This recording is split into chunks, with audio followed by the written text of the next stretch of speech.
Here's my simple process for voiceover recording and editing. First thing, I try and make sure that I am recording in a super quiet room. A small room is better, and a room that is packed with soft furnishings is best to soak up any echo. So when I start recording, I make sure that I have about 5 seconds of silence.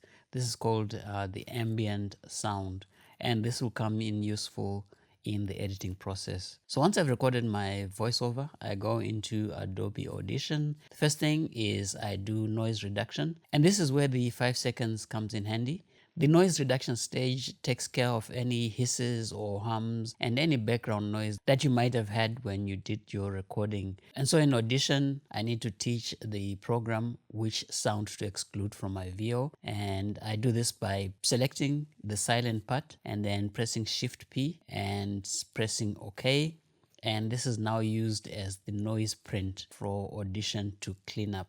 Now, don't overdo your noise reduction, otherwise your VO will sound robotic. The next step I take is EQ, and what I do is I put on the parametric equalizer, and I just start off with a voice preset. I don't do much to it, and I tweak it as necessary. Generally, you want to cut anything below 80 Hertz. These are the very bassy sounds. And then you boost around 100 to 200 Hertz for warmth of the voice. And you want to reduce a bit around 300 and 500 Hertz if it sounds too muddy. And finally, add some sparkle and clarity at the higher frequencies around 3 to 6 kilohertz. But for most of the things that I do, I don't even bother too much with any of that. I just use a voice preset and I'm good to go. Step 3 for me is applying compression.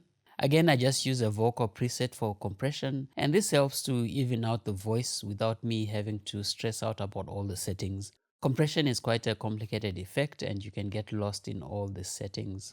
The next step that I would recommend is applying the de-esser, but this is optional. Personally, I don't use it that much, but if the S sounds are too sharp in your vocal, this is called sibilance. And if there's too much sibilance, it sounds really harsh. You can apply a light de-esser between 4 kilohertz and 8 kilohertz. The next step is normalization. And normalization is trying to bring everything up to a good level. I usually normalize to -3 decibels unless there's still too much background noise. And so if there's too much background noise, normalization will bring up that background noise as well, and the vocal sounds a bit messy.